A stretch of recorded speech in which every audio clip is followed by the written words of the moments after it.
O hindi, ganito na lang, are. O, ganito na lang, para hindi pa pwede yung sagot mo eh. O, sige ka kung ano yun. O, kung tatakbo, si Yorme, at tatakbo si ate, kanino ka? At, Pe, I love you. I love your family. Pero hindi ko iiwan si Yorme. Kay Yorme ako sasama. Boom! At biglang nagdilim, bagamat madilim na doon. Pre, you should know the consequences of your decision.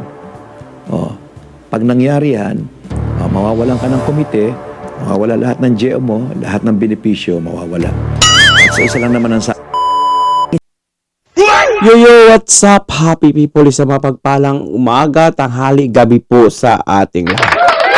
For today's video mga guys, grabe pala na kilabot po yung revelasyon ni Congressman JTV Villanueva, palakpakan. Okay? Dahil sinabi po niya na talagang one-on-one o nagkausap po sila ni Philip Lacuna. Siya po yung kapatid ni Mayorahan ni Lacuna.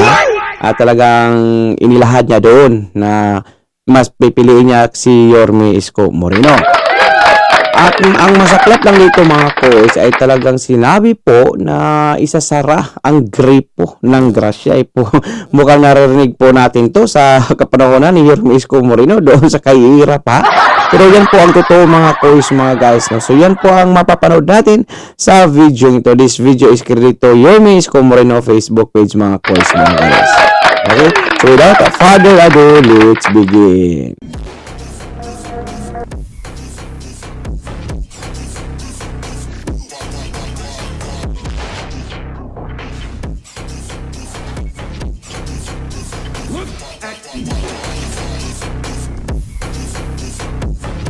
Pagpalain kayo ng buong may kapal.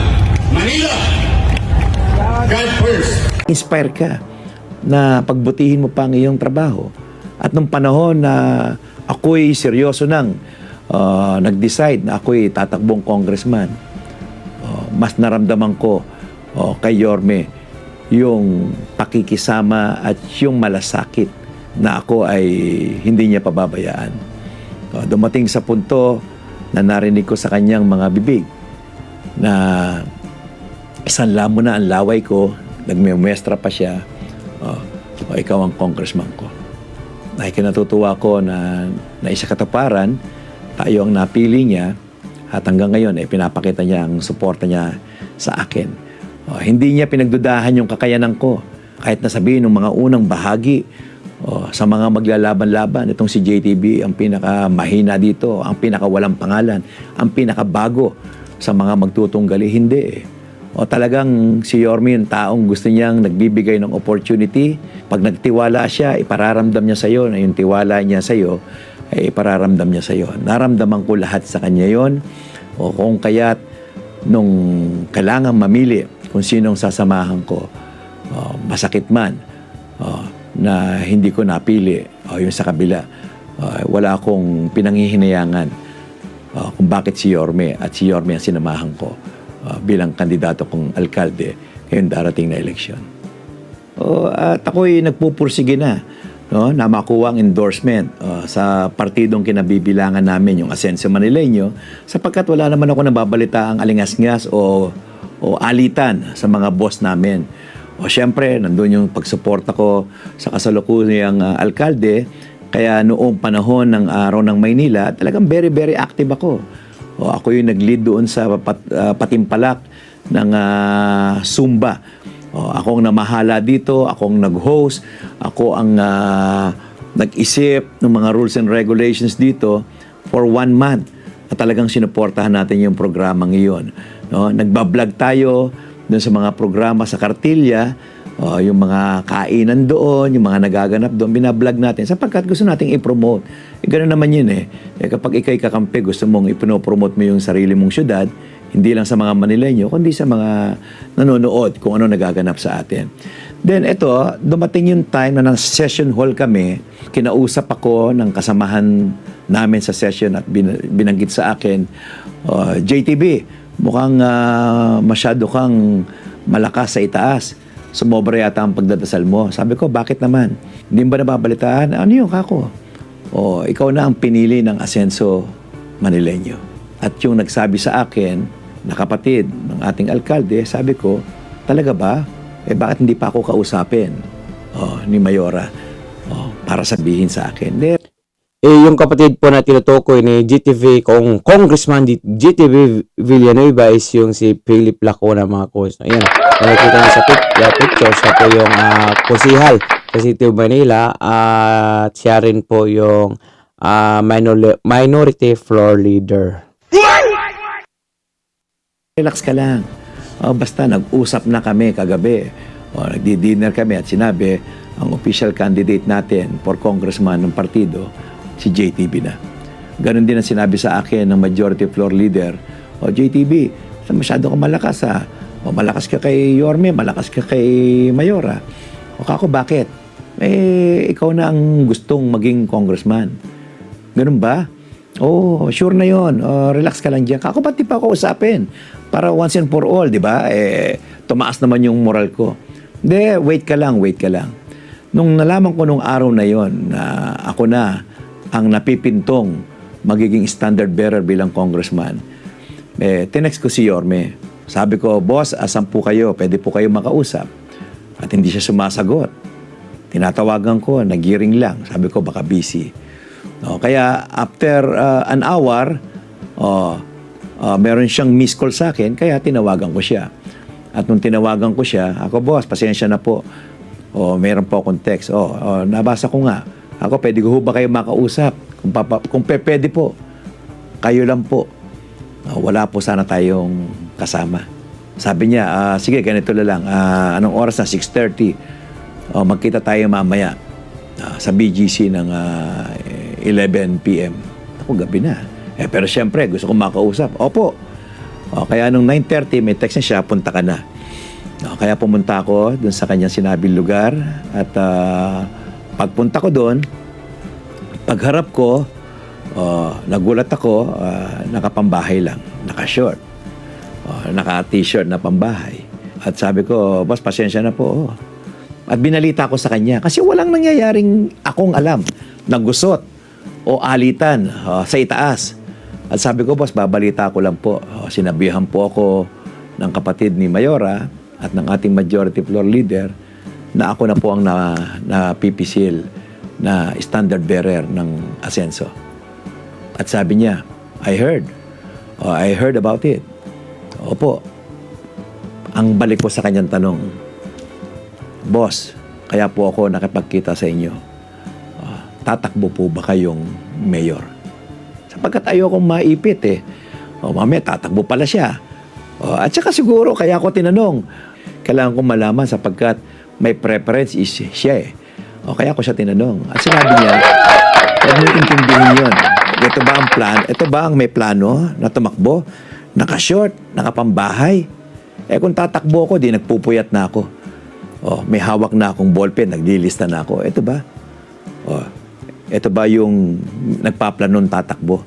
Kaya Kasi po sa mga panahong iyan, mga Kois Magayas, ay hindi pa po sisigaw, hindi pa po sumigaw yung mga batang Maynila na bumalik ka na Yorme Isko Moreno. Kaya siguro wala talaga sa isip siguro ni Yorme Isko Moreno na kalabanin sila at bumalik sa pagka-mayor dyan sa City of Manila. Pero alam niyo naman si Yorme Isko Moreno, pag inaapi yung mga batang Manila at dyan na po siya talaga lilingon.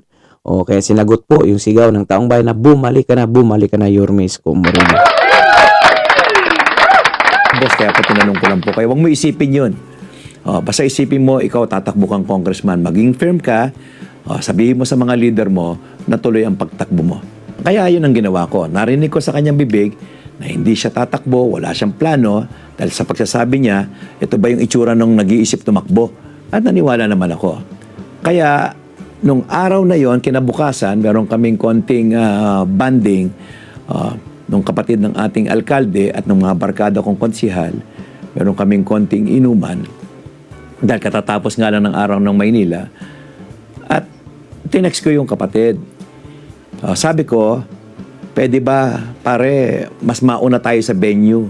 Kasi usapan 8:30. Pwede ba 7 o'clock? Yung kapatid na tinutukoy po ni Congressman GTV Villanueva ay walang iba dyan po si Philip Lacuna mga koys. Kulak, magkita tayo. At sabi niya sa akin, sige. At nauna nga kami doon, kasama yung isang konsihal, kaming tatlo muna.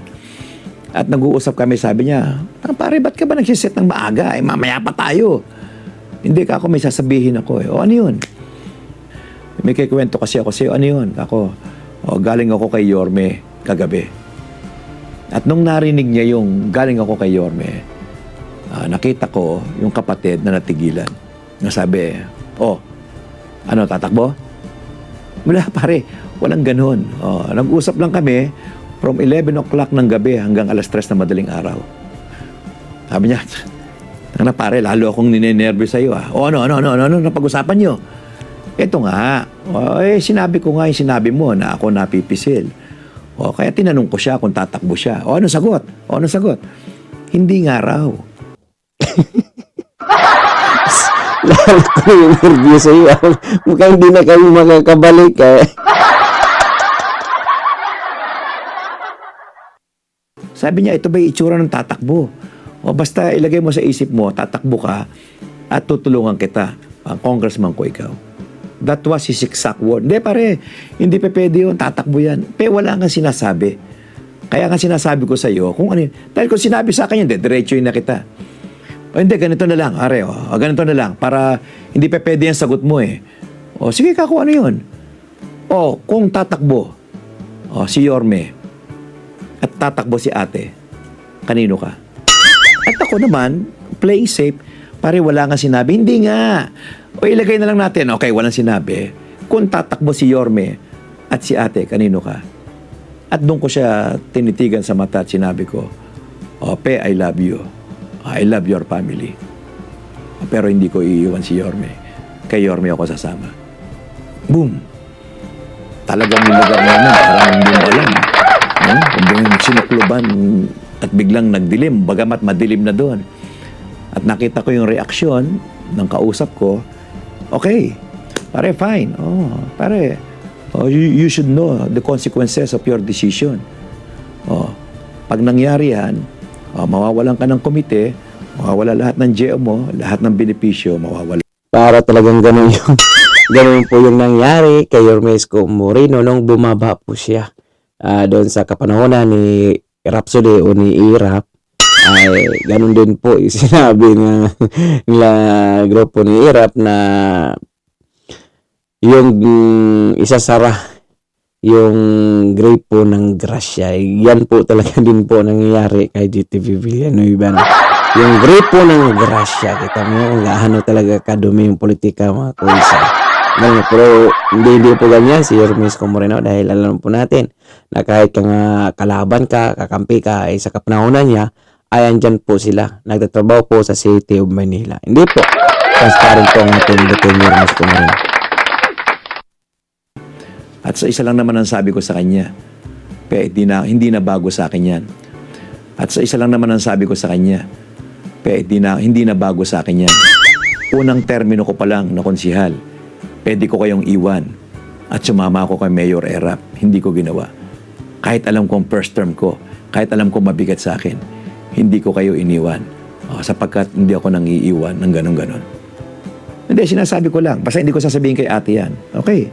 Basta tinanong mo lang ako, yun ang sagot ko. Hindi ako hihiwalay kay Yorme.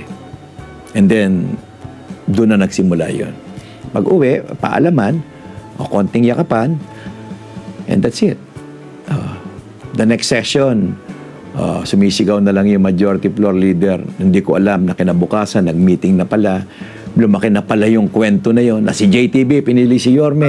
Si JTB, iniwan tayo na wala namang ganon. Tinanong niya lang ako ng hypothetical na kung maglalabang kanino ka at sinagot ko siya.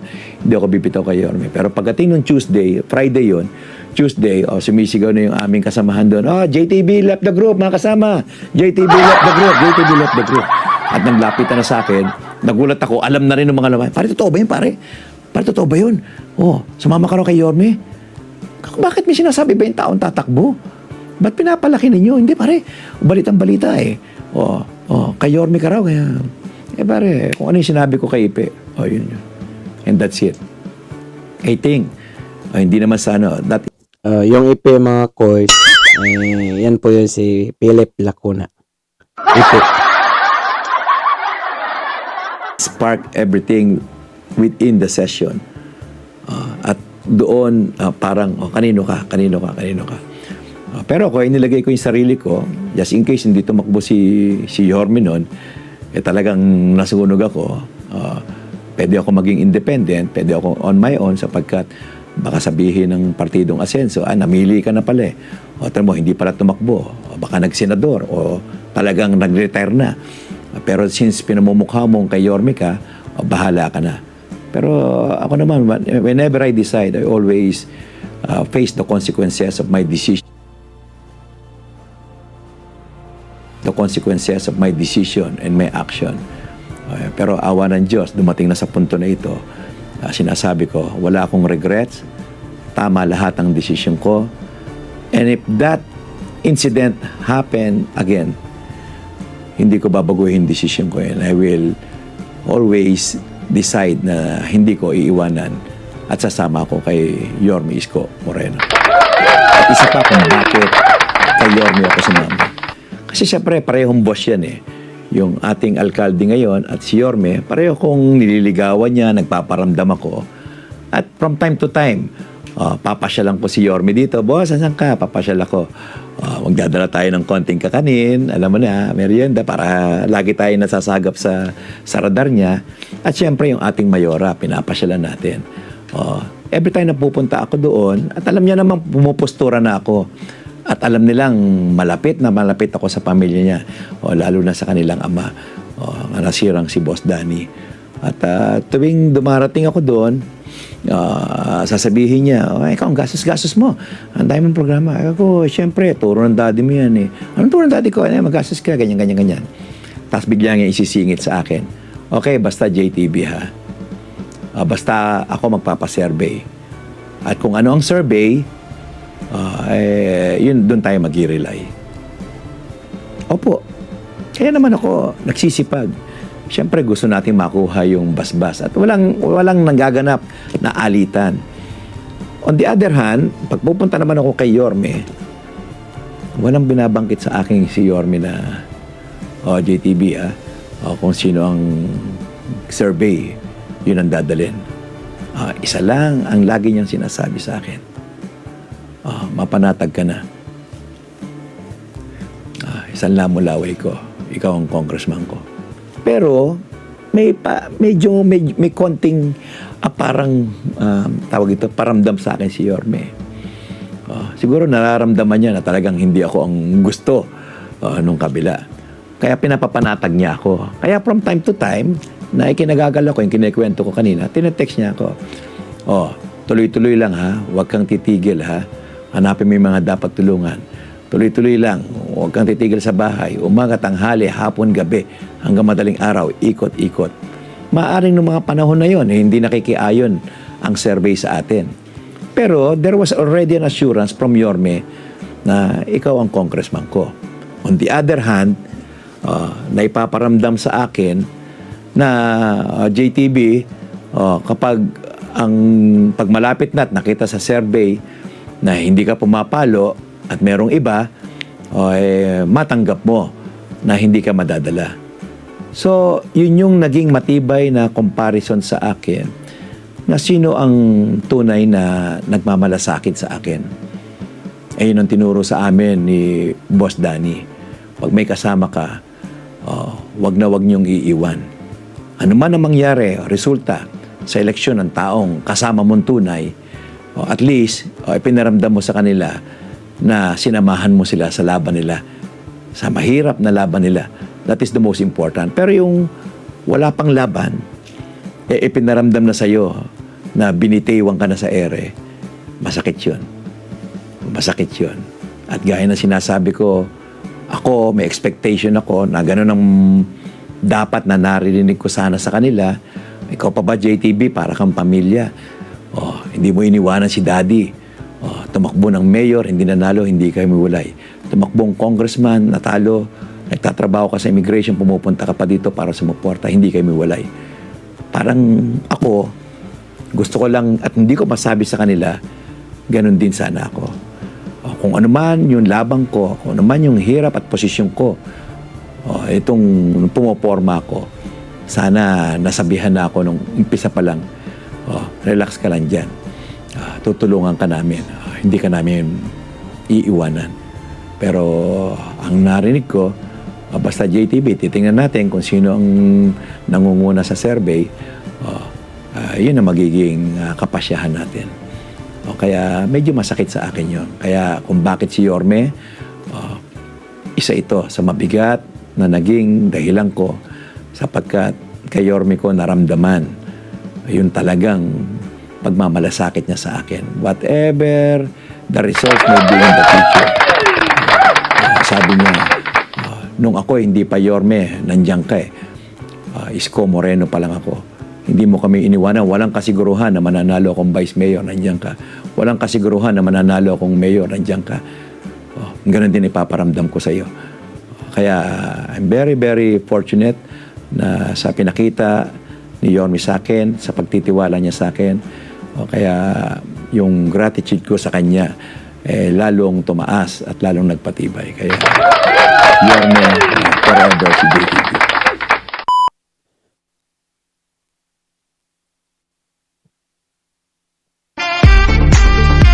Same mga course mga gaya. So yun pala ang revelasyon. Nakakilabot po na mga sikakwento o revelasyon ni Congressman JTV Villanueva mga course mga guys. So klarong-klaro mga course mga gayas na talagang sulit po isko niyan yan.